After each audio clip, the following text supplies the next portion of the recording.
So friends, and going beyond the previous question that we have taken up in the series and now on the same pattern, हम इस paper को भी करेंगे। कोशिश है कम से कम समय में ज्यादा आउटपुट हम कैसे निकालें और क्वेश्चन को कैसे स्टेटमेंट को राइट डायरेक्शन में हम लेके आए। Arrange the following events in chronological order. Treaty between Mir Qasim and East India Company was signed. औशिक, ये कौन से महीने कौन से साल में हुई है ये? Treaty between Mir Qasim and East India Company was signed. या किससे पहले किसके बाद हुआ, जल्दी बोलिए। 62 होगा सर, मीर कासिम में एक्चुअली। मीर कासिम, तो 1760 में मीर कासिम आते हैं और बक्सर से पहले 57 के गेम ओवर बाद, हो। 57 के बाद और बक्सर के पहले। 57 के बाद तो मीर जाफर कब आएंगे औशिक जी? 57 के समय, उसके बाद फिर मीर कासिम समय, आए हैं। मीर कासिम 60 में आएंगे। हाँ सर, तो फिर बक्सर बाद ओके, में होगा, 63 होगा सर बक्सर। तो बक्सर तो मैं बोल ही रहा हूँ। Major Hector Munro defeated combined army of 3 rulers at Buxar. तो बक्सर 63 में नहीं है, बक्सर 64 में होना चाहिए। अक्टूबर 64। 17। Murshid Quli Khan became the Diwan of Bengal. Pravesh, ये कब बनेंगे? मतलब कब, मतलब अंदाजा बताइए बस। Mansi, Sir, it should be after the Battle of Buxar. Battle of मतलब बक्सर के बाद, सर बैटल ऑफ बक्सर के बाद जब अंग्रेजों का दबदबा बढ़ जाएगा, तब मुर्शीद कुली खान दीवान कहां से बन जाएगा भाई? ये कौन सा ब्लंडर है? मुर्शीद कुली खान का सर स्टेटमेंट सबसे पहले आया। Black hole tragedy Sirajuddaulah seven के साथ उसके बाद आएगी। Mir Qasim East India Company उसके बाद आएगा और हेक्टर मुनरो उसके बाद आएगा। तो ये सीक्वेंस है इसका। चलिए नेक्स्ट। सर 1720s में आएंगे मुर्शीद कुली खान, और black hole thank you. 757। Post Aurangzeb, हाँ सर, तो post black Aurangzeb. Whole tragedy क्या है? वो कोई ट्रेजेडी नहीं। अंग्रेजों ने बोला कि सिराजुद्दौला ने कलकत्ता के, जब उन्होंने कलकत्ता को कब्जा कर लिया था, तो उन्होंने बोला कि उन्होंने अंग्रेजों को और उनकी फैमिली को सबको एक कमरे में बंद कर दिया और वो घुट के मर गए।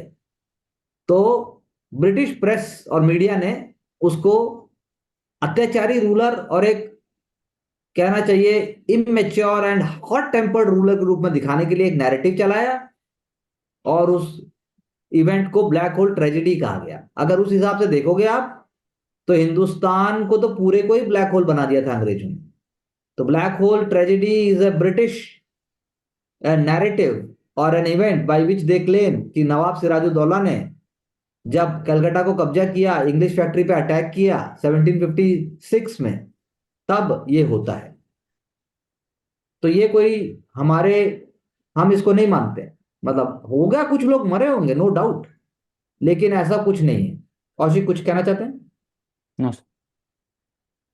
The policy of ring fence was brought by Lord Wellesley. Pravesh, true है sir. Policy of ring fence was brought by Lord Wellesley. हाँ आशिक बोलिए। सर हेस्टिंग का, वैरन हेस्टिंग का ऐसे, बिल्कुल। Policy of ring fence, buffer zone. Garden नहीं, बनाते हो तो गार्डन के चारों तरफ आपको एक फेंस लगाना पड़ता है ताकि आपका पौधा बड़ा हो जाए।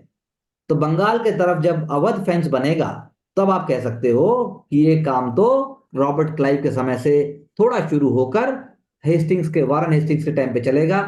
एंड वेलेस्ली इम्पॉसिबल है, हो ही नहीं सकता। हाँ बोलिए। सर वेलेस्ली का तो अपना सब्सिडरी अलायंस हो गया। तो अलायंस है। जो रिंग फेंस था वो रोहिला के खिलाफ भी था, कि रोहिला बार बार इंटरवीन कर रहे थे अवध जब उन्होंने हड़प लिया था 1765 में, इसलिए फिर agree, buffer zone. Agree. The policy was aimed at creating buffer zones to defend the company's frontier. Mansi, True, sir. the policy was an extension of subsidiary alliance. Parvesh, true. it, it was an extension of subsidiary alliance or subsidiary alliance was an extension of policy of ring fence? Ashik, subsidiary alliance sir बाद में आएगा, 1799 जो Wellesley आएंगे तब। और ये वाला जो रिंग फेंस है पहले आएगा। policy तो पॉलिसी तो बड़ा है ना, सब्सिडरी अलायंस तो बड़ा है। आफ्टर, हाँ तो बड़ा है वो। तो ये तो इसका बफर मतलब जोन है, स्टेटमेंट, वो तो स्टेटमेंट सब्सिडी करेक्ट, ना दे रहा है अपने आपको। तो सर पॉलिसी का स्टेटमेंट एक्सटेंशन नहीं करेक्ट है, होगा ना, गलत होगा। गलत एक्सटेंशन नहीं, होगा। उल्टा होगा ना सर। सब्सिडी अलायंस मतलब हम्म एक्सटेंशन, सब्सिडी बना रहा है लेकिन सामने वाला को मैं समझ अपना। गया। प्रेरणा, Sir, the statement is written, subsidiary alliance was in fact extension of the ring fence system. तो हाँ, subsidiary alliance extension. मैंने जो बोला वो बात है ना, जो आप ये प्रवेश बोल रहा है उल्टा है। Yes, sir. चलिए next, young Bengal movement by Henry Vivian Derozio. Mansi, Henry Vivian Derozio Indian था कि नहीं था, बस तुम इतना बताओ पहले। तो इंडियन था। अच्छा, कहां से था? इंडियन था नहीं तो पता, खुद बताओ, और कहां से था? नहीं पता। He was not an Indian. Obviously, he was in India, but he was not an Indian. But he is known as the first first nationalist poet. Henry Vivian Derozio, Young Bengal Movement. It enshrined the ideals of French Revolution. Achal,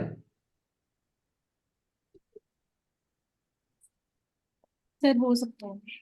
हो सकता है. The movement received support from many other social groups to take up the peasants' cause. Parvesh, true peasants' cause. हो सकता है sir. कैसे? Sir ऐसा कोई rigid नहीं था ना कि मतलब उनकी जो लर्निंग जो उनकी जो टीचिंग थी वो खाली स्टूडेंट्स ओरिएंटेड ही थी।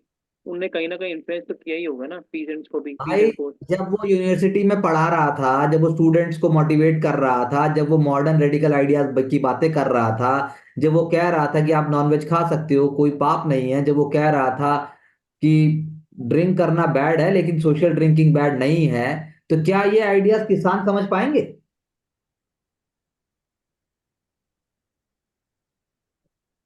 नहीं sir. The statement says the movement received support from many other social groups to take up the peasants cause. तो आई डाउट कि डायरेक्टली ऐसा हो सकता है, क्योंकि बहुत रेडिकल था, बहुत मॉडर्न था। जो नेशनलिस्ट कॉज है उसके अंदर पेजेंट के एंगल से देखो तो पॉसिबल है, लेकिन अदरवाइज बहुत मुश्किल है। The movement was flourished because of prevailing social condition at that time which were ripe for the adoption of radical ideas. Aushik, third statement.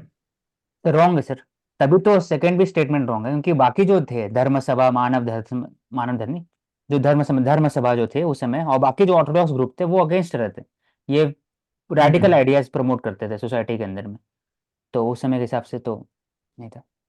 लेकिन अगर हम नॉट करेक्ट बोल रहे हैं तो सेकंड और थर्ड नॉट करेक्ट हो जाएंगे।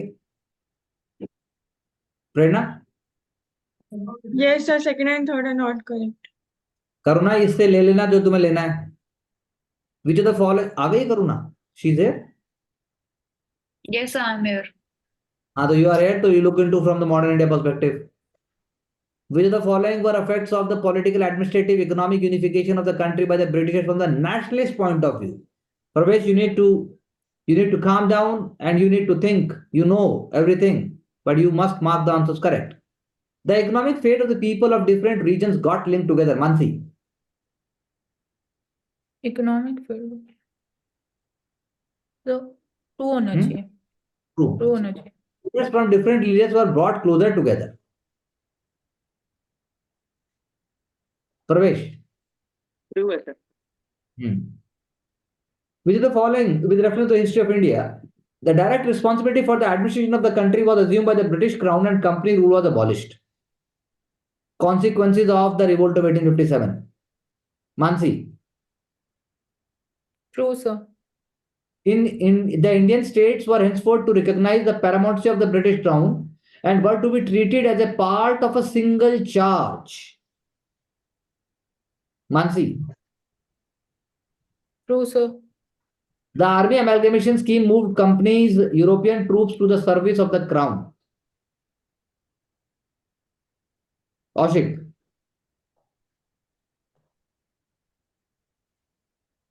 ट्रू होगा सर। ट्रू होगा। चलिए, कोई समझना है तो पूछ सकता है। राधा स्वामी मूवमेंट, तुलसी राम, प्रवेश। ट्रू है सर। वलीउल्लाह मूवमेंट, हाजी शरीयतुल्लाह, आशिक।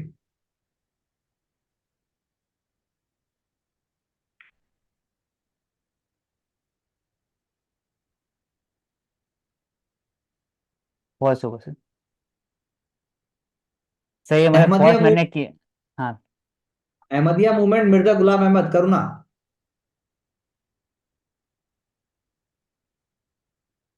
सर नहीं पता है मुझे। क्यों?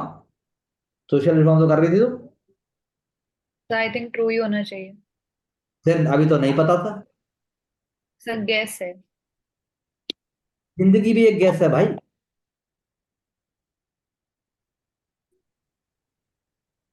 औषिक what are saying, be quick.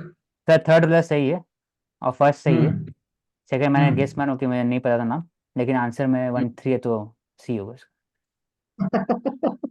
अगर ऐसा नहीं होता तो फिर गलत हुआ था, क्योंकि सेकंड नहीं पता मुझे सर। हाजी सरियतुल्लाह वाली तो किसी नाम पता है, लेकिन किससे रिलेटेड है वो? फाजिल अली शाह सकते हैं ना इसको। हाँ, क्या कह रहे हैं? सर ये अहमदिया मूवमेंट में मतलब पहला तो सर 100% करेक्ट है और हम्म दूसरा रॉन्ग। लेकिन अहमदिया मूवमेंट में मिर्जा गुलाम अहमद के साथ वाजिब अली शाह कुछ इस तरीके से नाम नहीं, भी एक एसोसिएट अहमद होता है। ने ऐसा वाजी अली कभी नहीं आ सकते। भाई अली शाह नहीं हो सकते, वो लास्ट वो मुगल लास्ट हम्म, अवध के जो कलकत्ता एग्जिट हो गए थे। चलिए नेक्स्ट। तो सेकंड का करेक्ट क्या है फिर? ई होना चाहिए। हाजी शरीयतुल्लाह जो है आपकी फरेजी मूवमेंट है ईस्ट बंगाल में, जो कि एंटी ब्रिटिश थी और जिसका काम था ईस्ट इंडिया कंपनी के खिलाफ पेजेंट्स और लोअर कास्ट और सब जो हिंदू मुस्लिम सबको मोबिलाइज करना था, अत्याचार और उत्पीड़न के खिलाफ आवाज उठानी थी। और उसके लिए पैरेलल गवर्नमेंट भी वो लोग कर सकते थे, अपनी पैरेलल पता अपने अपने कब्जे वाले इलाके भी बनाए हुए। Indian council act of 1892, imperial legislative council now, in imperial legislation now the governor general could have 6 to 10 non officials. Parvesh. True है तो। The officials retained their majority in the council, thus making non-official members' voice ineffective. Mansi. True sir. The budget could be discussed but could not be voted upon. Achal. Sir false. हाँ? Sir Budget could be false होगा ना? नहीं sir sir ये। Voted upon गलत है ना ये। कर सकते थे सर ट्रू। बाकी। हाँ, बोलो बोलो आशिक। सर सेकंड और थर्ड दोनों गलत है। फर्स्ट वाला मुझे डाउट था, हम्म क्योंकि 6 to 10 लिखा हुआ है ना, तो एग्जैक्ट फिगर नहीं पता है मुझे। तो पहला वाला तो फिर अ, तो सेकंड से थर्ड सेकंड सही है। थर्ड सही है, सेकंड थर्ड सही है, पहला वाला गलत है। तो सर पहला गलत है। हाँ, क्योंकि रिटर्न नहीं सर मेजोरिटी करेंगे और डिस्कस कर सकते हैं, वोट नहीं कर सकते, ये बिल्कुल तो डिस्कस रहेगा। कर सकते सर हैं। कैसे थर्ड में तो पावर दी गई है ना वोटिंग की, आज ही सुबह बात करके आए हैं मतलब भाई वोटिंग की आपने 1909 में वोटिंग की पावर दी होगी, वीडियो को जाके दोबारा देखिए। सर प्रेरणा कुछ कह रही है। हाँ प्रेरणा। सर फर्स्ट वाला गलत है, वो 6 to 10 नहीं है, 10 to 16 है, और सेकंड और थर्ड करेक्ट है। हाँ बिल्कुल, सेकंड और थर्ड स्टेटमेंट करेक्ट है ऑब्वियसली। सेकंड स्टेटमेंट तो है ही बहुत सिंपल, लेकिन थर्ड स्टेटमेंट में जो है budget could be discuss but could not be voted upon, ये वोटेड, ट्रू है। हाँ सर, वोटेड बात तक ये रहेगा, वोट नहीं रहेगा। वोट करेगा और सप्लीमेंट्री क्वेश्चन आस्क करेगा इंडियन काउंसिल एक्ट ऑफ 1909 में, जाके दोबारा चेक कीजिएगा। The early nationalists did a great deal to awaken the national sentiment, which the following statement is not correct regarding the nationalists in a moderate phase of national movement. They were able to create wide national awakening of all Indians having common interests. Mansi. तो इसमें all Indians, मेरे हिसाब से all Indians नहीं होना चाहिए। All नहीं होना चाहिए. Okay. The moderate phase of national movement had a wider social base and the mass played a massive role. Divya. Sir false होगा सर। Moderate False. थे वो, एक साथ बैठकर बात करने की वो करते थे। हाँ, बैठ के बात करने की वो करते जैसे हम कर।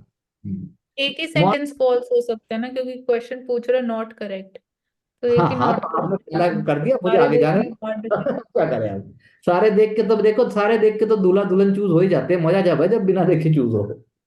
The moderates were not able to make take militant political position against the authorities.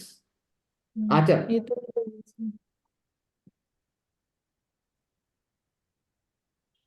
The moderates were not able to take militant political position. हैं? आचल। अच्छा नहीं है। फॉल्स तो नहीं। सर हाँ बोलो आशिक। सर वो तो गलत होगा, ट्रू होगा ये। मैं नॉट ये एबल टू ट्रू। टेक, हाँ सर, मैं हाँ नॉट बिल्कुल। Able to make. भाई देखो ऐसा और है ना, तुम्हें अगर नॉट पता भी चल गया कि कौन सा था, लेकिन तुम्हें बाकी का कारण नहीं पता है, डूबोगे फिर भी तुम। गेम यहाँ पर ये नहीं हो रहा है कि तुमने ये कोई, हम वो नहीं बोल रहे हैं कि ड्रीम 11 की टीम बन रही है और तुम 100 रुपया लगा दो और 2 लाख जीत लो, और फिर जो है तुम्हारे साथ जो है विराट कोहली का फोटो आ जाएगा।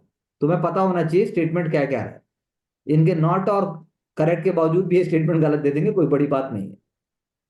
There political work are based on hard realities and not on shallow sentiments, religion etcetera. तो ये भी स्टेटमेंट वैसे तो बेवकूफों वाला स्टेटमेंट है ये। You can not call extremist that their realities were based on shallow sentiments and religion.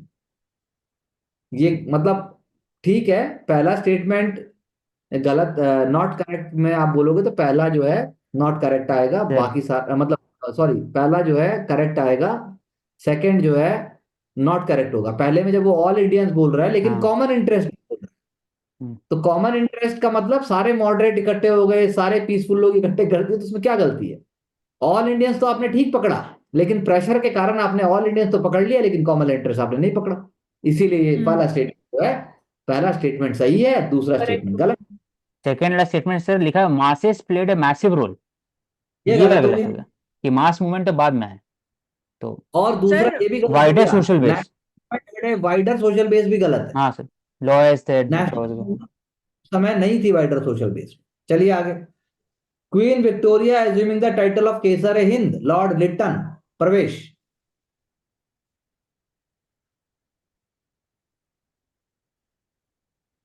प्रवेश। True, true sir. Albert bill controversy, lord Mayo. औशिक।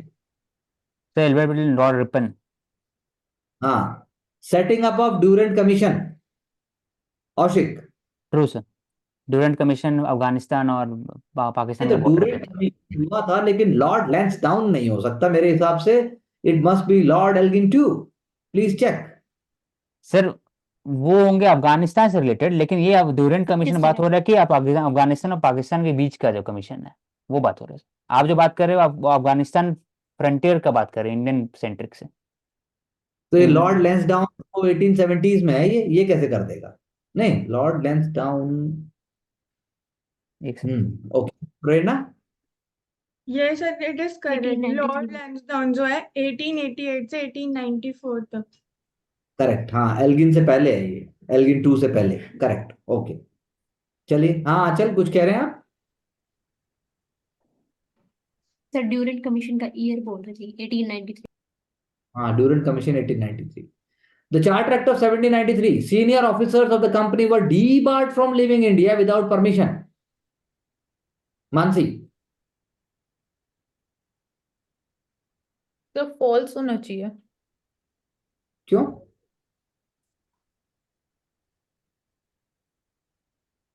Company Because, was empowered to give licenses to the company's employees and not individuals to trade in India. Parvesh. True है sir. The revenue administration was amalgamated with the judiciary functions, which led to disappearing of mal adalats. Kaushik. True होना चाहिए sir. True होना चाहिए। तो पहला क्यों false होना चाहिए? सर उसमें लिखा हुआ ना, senior officials of the company were debarred from leaving India without permission. Senior officials के लिए तो ये होगा ना ऐसा, जूनियर ऑफिशियल्स होता तो सोच सकते थे।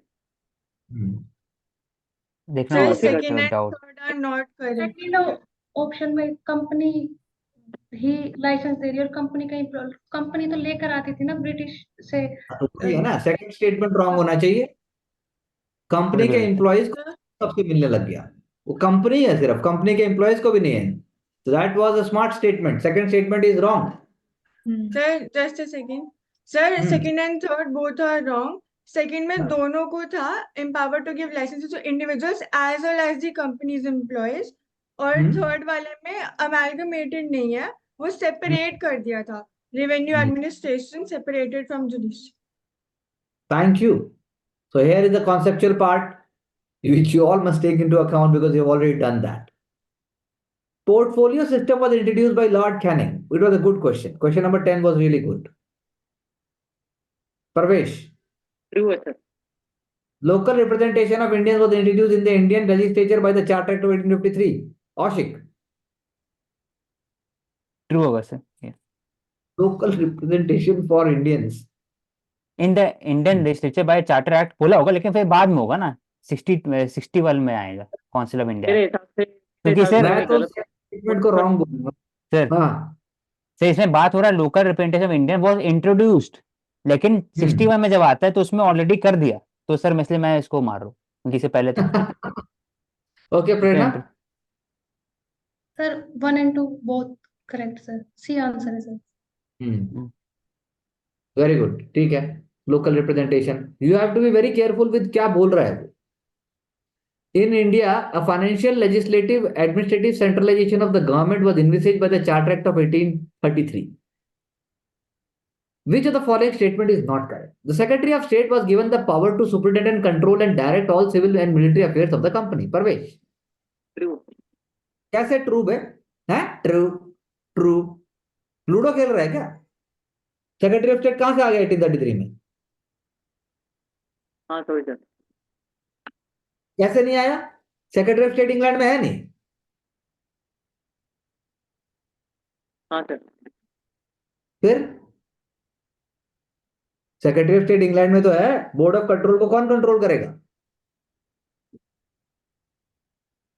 जी बोर्ड ऑफ कंट्रोल को कौन कंट्रोल करेगा? Sir, British parliament. British parliament किसके थ्रू कंट्रोल करेगी बोर्ड ऑफ कंट्रोल को? हाँ सर, सेक्रेटरी ऑफ स्टेट। तो फिर तो तूने सही बोला था, फिर तूने ऑगस्ट क्यों लिया? सर आपने चलिए, बोला ना इसमें। ऐसा थोड़ी ना है, मैंने बोला है, कोई बात हुई? Bengal, Madras, Bombay, all other territories were placed under complete control of governor general. औशिक,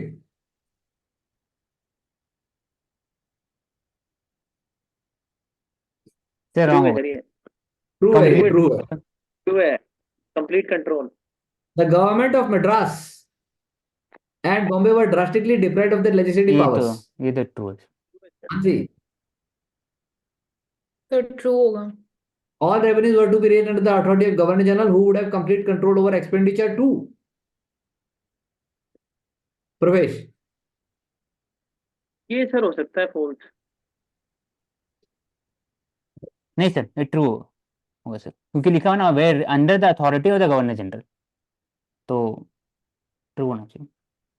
expenditure के ऊपर भी लिखा हुआ है ना उसका, कि मतलब एक्सपेंडिचर के ऊपर भी कंट्रोल वही करेगा, तो ये थोड़ा मुझे लग रहा है कि नहीं हो सकता। बाकी प्रेरणा बता देगी। सर ए इनकरेक्ट है, इसमें लिखा हुआ है कि गवर्नर जनरल के पास डायरेक्ट पावर थी कंट्रोल करने के लिए सिविल को भी और मिलिट्री अफेयर्स को भी। पर सर सिक्योरिटी ऑफ स्टेट और वॉइसरॉय तो साथ में आए थे ना, तभी तो उनका